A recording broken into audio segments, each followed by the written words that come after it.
బాబాయ్ జోకు దెబ్బ తగిలింది. అయ్యో ఏమైంది జోకు, ఏమైంది? బాబాయ్ మీరు బానే ఉన్నారా? జోకు బాబాయ్ ఏమైంది? ఎక్కడ తగిలింది చూపించు. అయ్యో ఓరి దేవుడా.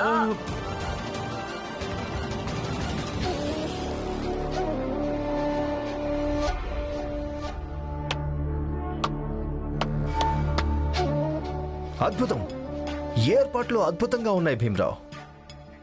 ఈ ఏర్పాట్లు చూపించడానికి ఇక్కడ తీసుకొచ్చావా?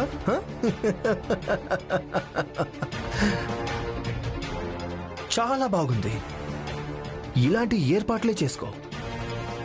ఎందుకంటే ఆ రోజు మ్యాచ్లో బ్యాటింగ్ బౌలింగ్ కంటే ఎక్కువగా నువ్వు మందే రాయాల్సిన పరిస్థితి వస్తుంది.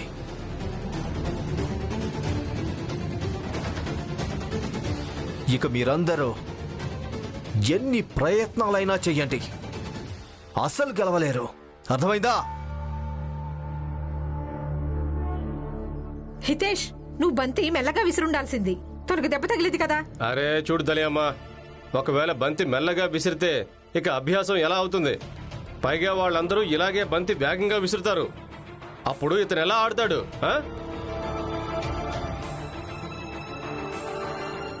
తను చెప్పింది కూడా నిజమే. వాళ్ళైతే బంతి ఎందుకంటే వేగంగా విసురుతారు. ఇదేనా నీ ప్రారంభం? నాకేమనిపిస్తుందంటే ఆట పూర్తయ్యేసరికి ఒక్కరు కూడా క్షేమంగా మిగలరు అని. అత్తయ్య చెప్పింది నిజం ఎక్కడవుతుందో. నేను ఈ సవాల్ని అంగీకరించి తప్పైతే ఏం చెయ్యలేదు కదా. ఇప్పటికీ ఏమీ మించిపోలేదు భీమ్. నీ సవాలుని వెనక్కి తీసుకో. మనం ఏదో ఒక బస్తీలో ఉండొచ్చు. లేదు, భువన్ బాబాయ్ హంతకుడికి శిక్ష పడి తీరాల్సిందే. ఇక అందుకోసం ఇదొక్కటే మార్గం ఉంది. ఈ పోరాటం తేలికైంది కాదని, కష్టమైందని కూడా నాకు తెలుసు. బహుశా అన్నిటికంటే కష్టమైంది కావచ్చు. అయినా సరే నేను వెనకడుగు వెయ్యను.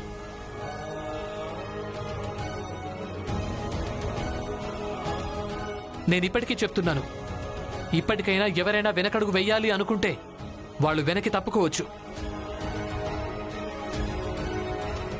కానీ నేను మాత్రం తప్పుకోను.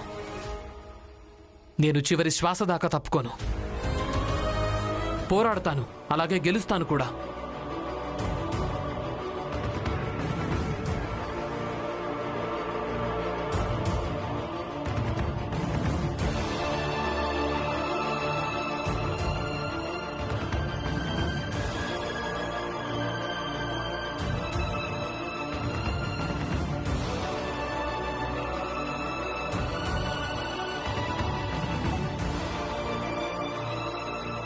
ఇప్పటికీ అందరికీ దెబ్బలు తగులుతాయని మీరు ఎక్కువగా ఆలోచిస్తున్నారా? లేదు రమా, ఎవరికో దెబ్బ తగులుతుందని నేను ఆందోళన పడ్డం లేదు. అయినా కూడా ఈ దెబ్బలు, అలాగే ఈ దెబ్బల వల్ల కలిగే బాధను భరించడం వీళ్ళందరూ అలవాటు చేసుకోవాల్సి ఉంటుంది. లేదంటే భువన్ బాబాయ్ లాగే వాళ్ళంతా ఇంకొకరిని కూడా చెట్టుకి వేలాడదీస్తారు. ఒకవేళ రేపైనా ఇంకొకరు చెట్టుకు వేలాడుతూ కనిపించకూడదని మనం గనక కోరుకుంటే గాయాల్ని భరించడం అలవాటు చేసుకోక తప్పదు. ఏదైనా ఊరికే మారిపోదురమ్మా. అందరూ కోరుకున్నప్పుడే మారుతుంది. అందరూ కోరుకోవాల్సి ఉంటుంది. అందరూ కోరుకోవాల్సి ఉంటుంది రమా. అందరూ కోరుకోవాల్సి ఉంటుంది.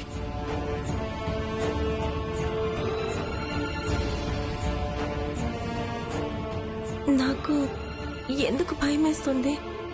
కొంపదీసి సవాల్ను అంగీకరించి నేను తప్పు చేయలేదు కదా.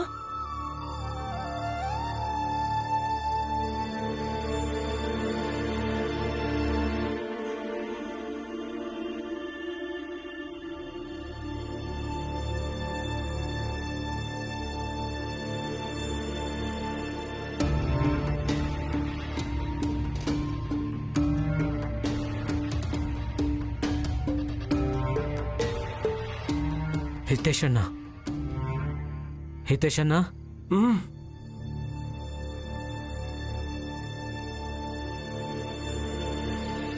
ఏమైంది జోకు? బాగా నొప్పి పెడుతుంది హితేష్ అన్నా. జీవితంలో ఎప్పుడు క్రికెట్ ఆడలేదు కదా. దెబ్బ తగిలితే నొప్పి పెడుతుంది కదా. కాలు నొప్పి కాదు హితేష్ అన్నా, ఈ విషయంలో ఎక్కువ బాధగా ఉంది. కావాలనే నన్ను కొట్టావని. అరే అసలు నువ్వేమవుతున్నావు? అయినా నేను నిన్ను కావాలని ఎందుకు కొడతాను? హితేషన్నా, నీ గురించి నాకు బాగా తెలుసు. నువ్వు ఏం చేయగలవో అలాగే ఏం చేయలేవో నాకు బాగా తెలుసు. అందుకే చెప్తున్నాను, ఇంకే ఎవరినైనా ఎదవని చేసుకో. అలాగా? అలా అయితే నేను కూడా వెళ్ళి భీమ్కు చెప్పేస్తాను నేను క్రికెట్ ఆడినని. ఇక్కడ నా నిష్ట మీద అసలు ఎవరికీ నమ్మకమే లేదు.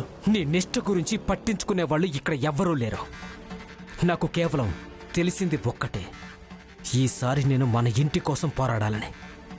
ఆ నరోత్తమ్ జోషి, ప్రచండ్ దేవ్ ఇంకా సాహెబ్కు వ్యతిరేకంగా. ఒకవేళ అవసరమైతే నీకు వ్యతిరేకంగా కూడా. అర్థమైందా? అలా గుడ్లప్పగించి ఏం చూస్తున్నావు? వెళ్ళు, పడుకో. పొద్దున్నే నీకు సిద్ధంగా కనిపిస్తాను నీ బంతిని ఆడడం కోసం. పడుకో.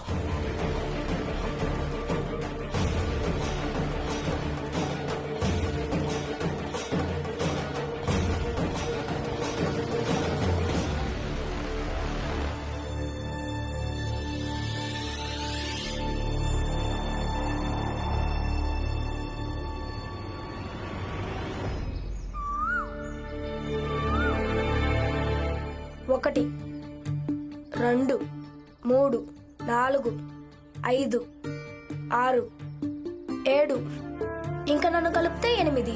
భీమన్నయ్య, ఇప్పటికీ 3 ఆటగాళ్లు తక్కువయ్యారు. దీపక్ చెప్పింది నిజమే భీమ్. మనం మరో 3 ఆటగాళ్ళని వెతకాల్సి ఉంటుంది. కానీ ఎప్పుడు? ఎల్లుండి మ్యాచ్ ఉంది కదా. ఇదిగో భీమ్, దుకాణానికి వెళ్ళు. 3 ఆటగాళ్ళు నిలబడి నీకోసం ఎదురు చూస్తున్నారు. వెళ్ళి తీసుకొచ్చుకో. ఎవ్వరూ రాలేరు. అయినా ఎవరైనా ఎందుకొస్తారు? ఈ పెద్ద జాతి వాళ్లతో ఎవరూ ఆపదలు కొని తెచ్చుకోరు కదా. ఇక నీ క్రికెట్ ఆట ఉంది, అది పూర్తయిపోని ఆ తర్వాత చూడు ఆ పెద్ద జాతి వాళ్ళు నీ మీద ఎలా ప్రతీకారం తీర్చుకుంటారో.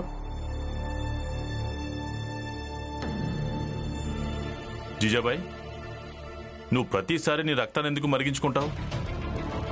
3 ఆటగాళ్ళు వచ్చేస్తారు, మేం చూసుకుంటాం. మేం చూసుకుంటాం. ప్రతిసారి మేం చూసుకుంటాం. ఏదైనా మేం చూసుకుంటాం. ఏం చూసుకుంటారు? ఇప్పుడు చూసుకునే సమయం కాదు, ఏదైనా చేసి చూపించే సమయం. బస్తీ వాళ్ళు పూర్తిగా ఎవరు ఆడటమే లేదు. ఇక బయట నుంచి ఆటగాళ్ళు వస్తారట. నువ్వు అన్నది నిజమే జీజాబాయ్. మన బస్తీలో ఉన్న వాళ్ళందరూ ఆడడానికి ఎక్కడ సిద్ధంగా ఉన్నారని? ఇల్లు మనందరిదే, ఈ పోరాటం కూడా మనందరిదే. అంటే మనందరం ఒక్కటైపోయి ఆడాల్సి ఉంటుంది. మీరన్నది నిజమే నందు, మనోహర్. మీరు కూడా ఆడడం మంచిది. ఇది మన ఇంటి పరువుకి సంబంధించింది, మనందరి గౌరవ మర్యాదలకు సంబంధించిన విషయం.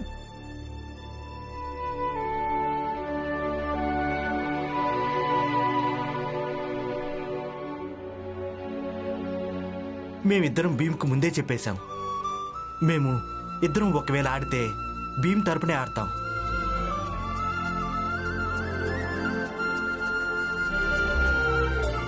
ఇక మేమిద్దరం అభ్యాసం కూడా చేస్తున్నాం. మేము ఇప్పుడు ఎక్కడి నుంచే వస్తున్నాం. చూడు దలియమ్మ, మేము కేవలం చూస్తున్నామంతే. మన ఇంట్లోని మిగతా పనికి మాలినోళ్ళు ఆడడానికి సిద్ధపడతారా లేదా అని. ధన్యవాదాలు బాబాయ్. ఎప్పట్లాగే ఈసారి కూడా నా పక్కన నిలబడినందుకు.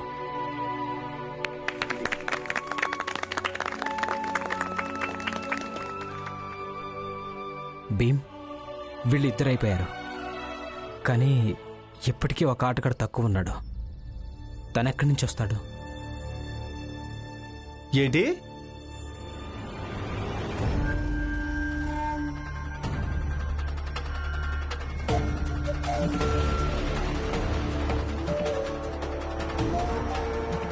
బాలా, ఒక ఆటగాడు లేడా?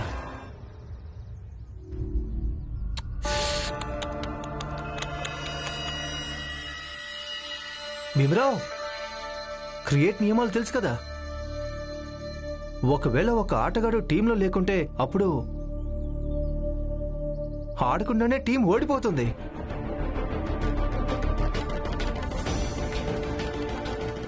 అంటే భీమరావు నీ టీం ఆడకుండానే ఎలాగోలా ఇంకో ఆటగాడు కూడా వచ్చేస్తాడు. ఇక మీరు ఈ సవాలుని మేము ఓడిపోతామని ఆ అపోహలో మీరు మాత్రం ఉండిపోకండి.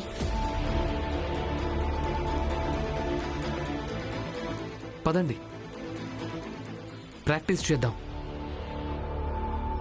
కాలేజ్కి ఇంకా ఆఫీస్కి వెళ్ళేది లేదు, రోజంతా ప్రాక్టీస్ చేద్దాం. అందరూ పదండి. అవును, పదండి పదండి, అందరూ ప్రాక్టీస్ చేయడానికి పదండి. నేను చూస్తాను మీరంతా ఏం ప్రాక్టీస్ చేస్తారో. పదండి.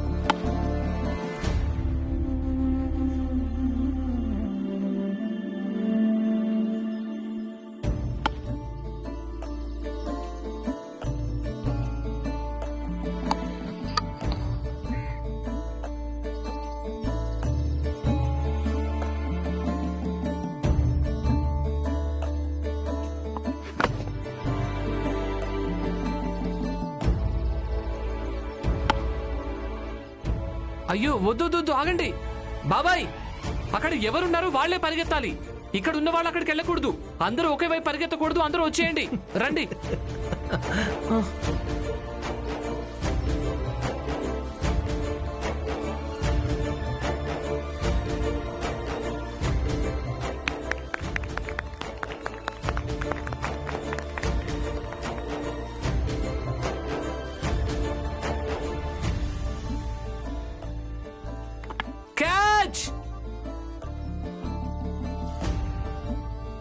నట్వరన్నా, ఇలా కాదు. చూడండి, మా కాలేజీలో కూడా విజ్ఞాన శాస్త్రంలో నేర్పించడం జరిగింది. ఏదైనా వస్తువు ఒకవేళ పైనుంచి వస్తుంటే దాన్ని మీరు ఇలా కింది వైపుకు తెచ్చారంటే అది తేలికైపోతుంది. ఇలా చూడండి, అలా బంతి వస్తుంటే ఇలా పట్టుకొని ఇలా వదిలేయకూడదు. పట్టుకొని కింది వైపు లాగాలి. ఇలానా? అంతే, వచ్చేస్తుంది.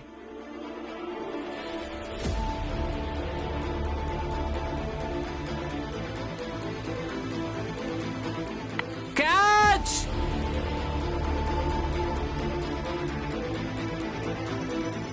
అయ్యో, కాదు దీపక్. చూడండి, ఒకవేళ మన బ్యాట్ వెళ్ళి వికెట్లకు తాకిందంటే అయినా కూడా మనం అవుట్ అయిపోయినట్టే. Out out.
మీరందరూ ఈ బాధను అనుభూతి చెందండి. అలాగే దీన్ని మీ అలవాటుగా మార్చేసుకోండి. ఆలోచించండి, ఒకవేళ మీరు బాధను రోజూ అనుభవిస్తూ ఉంటే కేవలం ఈ ఒక్క మ్యాచే కాదు, జీవితంలోని ప్రతి ఒక్క సవాలుని అంగీకరించగలుగుతారు, వాటితో పోరాడగలుగుతారు, అలాగే జీవితంలో ఎన్నోసార్లు గెలవగలుగుతారు. అలవాటు చేసుకోండి. ఏదో ఒక రకంగా 11వ ఆటగాడు దొరికితే చాలు, ఎల్లుండి వీళ్ళు ఆడగలరు.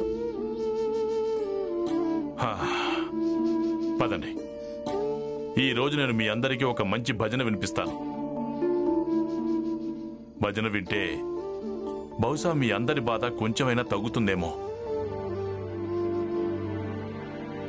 వినిపించండి నాన్న.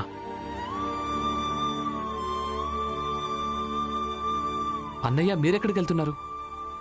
నేను బయలుదేరుతాను భీమ్, పొద్దున్నే వస్తాను. వెళ్ళడం ఎందుకు? చిన్నప్పుడు మీ నాన్న భజనలు చాలా ఇష్టంగా వినేవాడివి కదా, మరి ఇప్పుడేమైంది? నాకు ఇప్పుడు కూడా ఇష్టమే నాన్న, కానీ మీరు నన్ను చిన్నప్పటి బాల అని ఎక్కడ అనుకుంటున్నారు?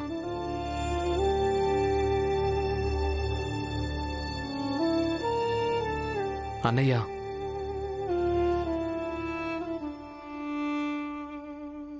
కానీ నేను ఇప్పటికీ మిమ్మల్ని చిన్నప్పటి బాల అనే అనుకుంటున్నాను కదా. నా కోసం ఉండిపోవచ్చు కదా. చెప్పులు విప్పేయండి, ఇక్కడే కూర్చోండి. నాన్న, మీరు భజన వినిపించండి.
లాటరీ తగిలింది. ఇక అదే లాటరీలో మనందరికీ ఇల్లు లభిస్తుంది.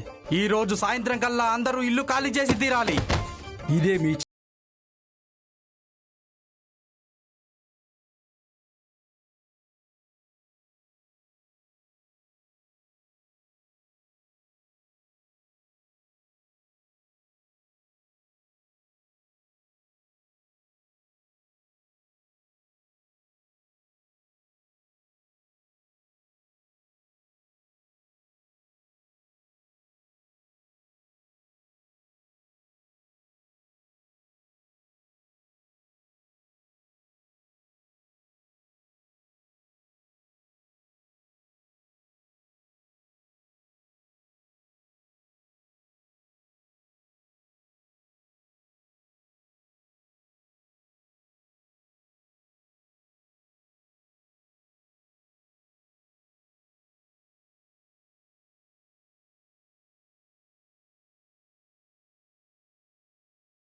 రావుకి చెప్పు, నా టీంతో క్రికెట్ మ్యాచ్ ఆడి చూపించమని. ఒకవేళ క్రికెట్ మ్యాచ్ లో గెలిచాడంటే ఆ చిన్నజాతి భువన్ను నేనే చంపానని ఒప్పుకుంటాను. అలాగే ఇంటిని కూడా మీకు తిరిగి ఇచ్చేస్తాను.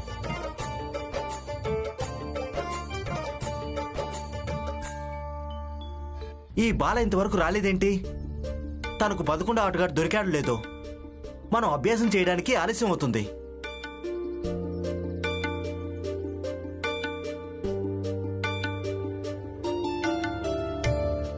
భీమ్, పొద్దున్నుంచి అన్ని చోట్ల వెతికాను, కానీ 11వ ఆటగాడు ఎక్కడా దొరకలేదు. ఇక మన దగ్గర కేవలం ఈ ఒక్కరోజే సమయం ఉంది. మీ జట్టులో 11వ ఆటగాడిని నేనే.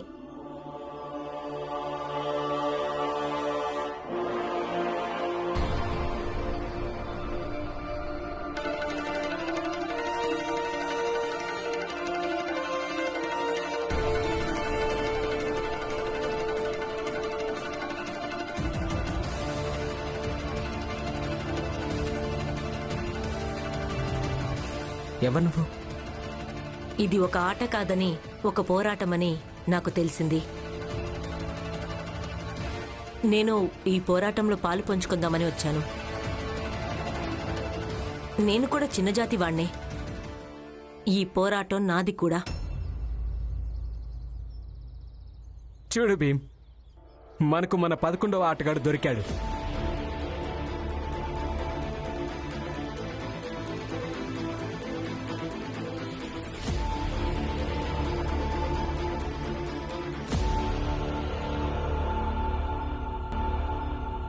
నిన్ను టీంలో చేర్చుకోవడానికి ముందే నేను మీ ఇంట్లో వాళ్లను కలవాలనుకుంటున్నాను.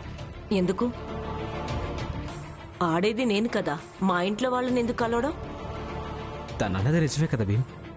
ఇంట్లో వాళ్ళని కలవడం ఎందుకు? కలవాలన్నయ్య. మీరు వీళ్ళందరినీ తీసుకుని మైదానానికి వెళ్ళి ఏర్పాట్లు మొదలు పెట్టండి. నేను ఇతని ఇంట్లో వాళ్ళని కలిసి వస్తాను. పద. ఎందుకు? అరే చెప్ప. బాలాబావు గారు, ఖచ్చితంగా భీమరావుకు ఏదో తట్టుంటుంది, అందుకే వెళ్ళుంటాడు.